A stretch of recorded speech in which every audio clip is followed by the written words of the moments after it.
encountered Jesus telling Peter that he was handing the keys of the kingdom over to him.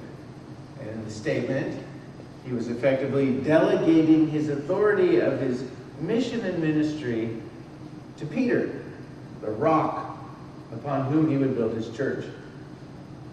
And Jesus told Peter, whatever you bind on earth will be bound in heaven, and whatever you loose on earth will be loosed in heaven. In today's gospel, a few chapters later, if you're wondering, Jesus tells his gathered disciples, truly I tell you, whatever you bind on earth will be bound in heaven, and whatever you loose on earth will be loosed in heaven. It sounds familiar. In fact, verbatim familiar. It's the same wording. But this time Jesus is not talking just to one man. He's not talking to Peter alone. This time Jesus says you, and when he says the you, in the South we would translate that y'all, or in the Deep South, all y'all, and it's a plural you. And just in case you're dubious, Jesus goes on to explain, again, truly I tell you, if two of you, that's plural, agree on earth about anything you ask, it will be done for you by my Father in heaven. For where two or three, again it's plural, are gathered in my name, I'm there among them. Jesus delegated his authority to carry on his mission, not just to Peter, but to Peter and the disciples. Jesus' authority is a collective authority. And so, as I argued 2 weeks ago, the church is the only place on earth wherein we find Jesus' inherent authority. He did not leave his inherent authority with parachurch organizations or with one political party or another. He didn't leave it with individuals, with you or me, or your favorite author, or musician, or Christian leader. He left his authority with the collective body of believers all around the world, which is also known as the church. So like it or not, Christianity is not just about a personal relationship with Jesus. Like it or not, Christianity is a community effort. But Father Tim, I hear the protesters, right? Father Tim, what if I'm one of those people who likes to be by myself? What if I'm an introvert? What if I'm a little, well, I don't know how else to put this. What if I'm a little socially awkward?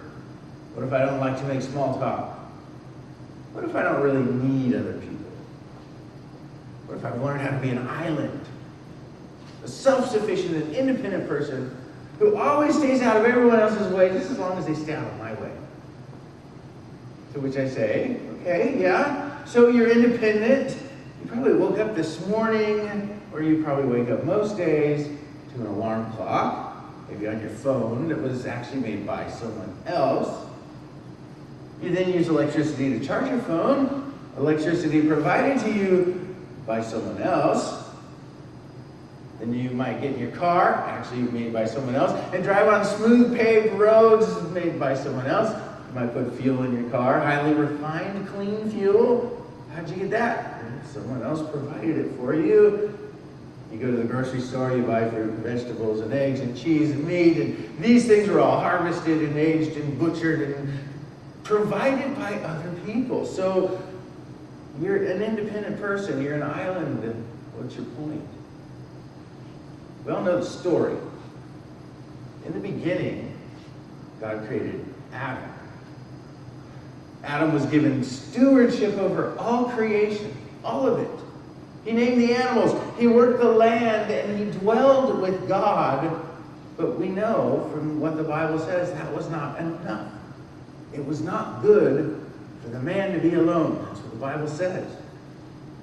It was not good for Adam to be by himself. In solidarity, as a ruggedly independent island of a man, he needed community, for he was created in God's image, and God's image has always dwelt in Trinitarian community. God has always dwelt that way. So God created Eve. And now Adam and Eve were the first community on earth, dwelling together. That's the old story. We were created to live in community.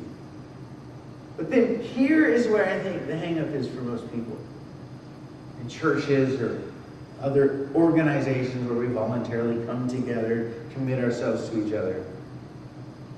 Drama enters the scene. That's the hang-up, I think, for a lot of people. Drama. What do we do with the drama? In the old story, the crafty serpent tempted. Eve listened. Eve turned around and tempted, and Adam listened. And together, the community of Adam and Eve, they shared the forbidden fruit, and God confronted. That community of two, they shuffled their feet, they shifted the blame. She made me do it. The serpent made me do it. And so their enjoyable life, once enjoyable life of work, now became toil and sweat and labor. Their children grew up and argued and fought with each other. And one child rose up in anger against another. And Cain struck out his brother, struck him down dead. His own flesh and blood. Yes, there was drama. The old story has it. Nevertheless, God doesn't give up on them. The community of Adam and Eve continues on, and God works God's good will through this community. We have another son named Seth, through whose line the Savior of the world will come. God created us for community, despite all the drama that comes with it. The community of Christ is God's only authoritative means of spreading Christ's salvation to the ends of the earth. But we brought up a very good point. How do we deal with the drama? Jesus actually gives us a very plain and clear method today of dealing with the drama in our life together as a church. But first, let me just put something on the table. Drama will happen. If you're tempted to romanticize and idealize and say that of all the organizations out there, the church of all of them should be drama-free, well, that's not realistic. That's not going to happen. It's a pie-in-the-sky type dream. Now, the church is a community that is both divine and human. And the divine part is its establishment. It was established by Jesus Christ. So there's the divine part. The human part is that it's maintained by us. We humans make mistakes. We have disagreements. Conflict in the church is not a matter of if, it's a matter of when. Okay, now that that's out there, let's kind of go to the other extreme and offer another qualification. There are times, I mentioned this a couple weeks ago, there are times when it is necessary to circumvent this method Christ offers, this method of dealing with drama and confrontation. I mentioned abuse, neglect, and abandonment, and sadly, yes, there have been examples, not a lot, but they are there, we all know, of abuse and neglect and abandonment exercised by the church towards others. If you've ever experienced something along these lines, something traumatic in the church or any other organization, I urge you, don't do it. Don't like go to the person and confront them on it. That's the method Christ gives. Instead, go to the authorities that will help you conquer this situation. You need to overcome this. That's very important. But today's gospel is not talking about that. It's not talking about these extremes. It's talking about kind of the day-to-day conflicts we come up with in life with each other. Stepping on each other's toes. One person says something impulsively, another overhears it, and maybe takes offense. One person might love a particular ministry and really feel ownership of it. And then a new person comes along and loves that ministry too, and they want to do things a little differently. And that ownership over here suddenly feels like, oh, this person's sabotaging what I want to do. That's the kind of conflict we're talking about. It might seem kind of petty in the big scheme of things, but these are, when they're on the ground right in front of us, we feel them. People step on our toes, often unknowingly, but a conflict will arise then between two people, the offender and the offended. And today, Jesus gives a very practical method of dealing with this conflict. If another member of the church sins against you, then what does he say? Wait until she's out of earshot and then call your best friend to gossip about her? No, he doesn't say that. Go straight to the priest. Better yet, go straight to the bishop. No, Jesus doesn't say that. We know what he says. If another member of the church sins against you, go and point out the fault when the two of you are alone. None of this triangulation. None of this getting a third person involved. That's the term that we hear about. When we start getting others involved, we go to a third person. A triangulation. And triangulation is messy. In fact, a lot of people who've left the church will blame some kind of conflict that came up in which there was triangulation. Don't triangulate. Instead, go to the other person alone.